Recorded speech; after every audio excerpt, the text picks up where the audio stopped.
नहमदुहु व नुसल्लिमु अला रसूलिहिल करीम अम्मा बाद। अस्सलाम वालेकुम दोस्तों, उम्मीद है सब खैर वफ़ियत से होंगे। आइए हम बात करेंगे प्रोस्टेट ग्लैंड्स का बढ़ जाना।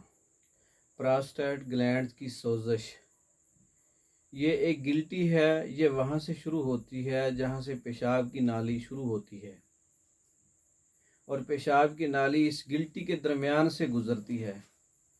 इसमें 15-20 उरूक्स होती हैं। उरूक यानी कि छोटी छोटी शरियानें होती हैं, रगें होती हैं जो पेशाब की नाली में खुलती हैं और इन रगों की बारीक बारीक शरियानों से इस गुद्दे के अंदर से बनने वाली रतूबत पेशाब की नाली में आती है ताकि पेशाब की नाली तर रहे और किसी भी किस्म की तेज़ाबी मादे जो पेशाब के ज़रिए गुज़रते हैं यहाँ पर नुकसान ना पहुँचा सकें। इस रतूबत के और भी बहुत सारे फ़ायदे हैं।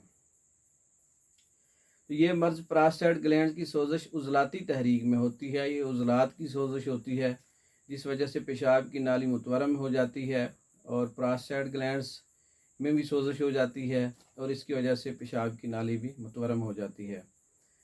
तो इसकी वजह से पेशाब की नाली मुतवरम होने के बाद पेशाब की धार भी पतली हो जाती है, रास्ता तंग हो जाता है, फिर जलन शुरू हो जाती है।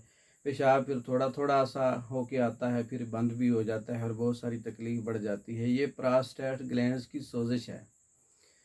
तो इसका इलाज उज़लाती तहरीक को तोड़ दिया जाए, उज़लाती सोजिश को तोड़ दिया जाए और इसके इलाज के लिए गुद्दी असाबी से अज़ाबी गुद्दी अद्वियात का इस्तेमाल किया जाए।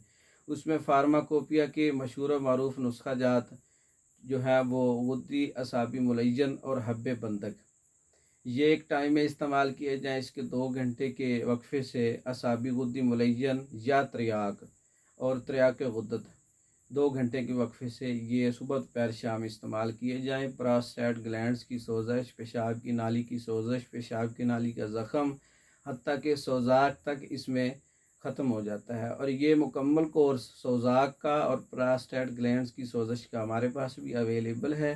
बज़रिया डाक मंगवाने के लिए रब्ता कर सकते हैं। वस्सलाम।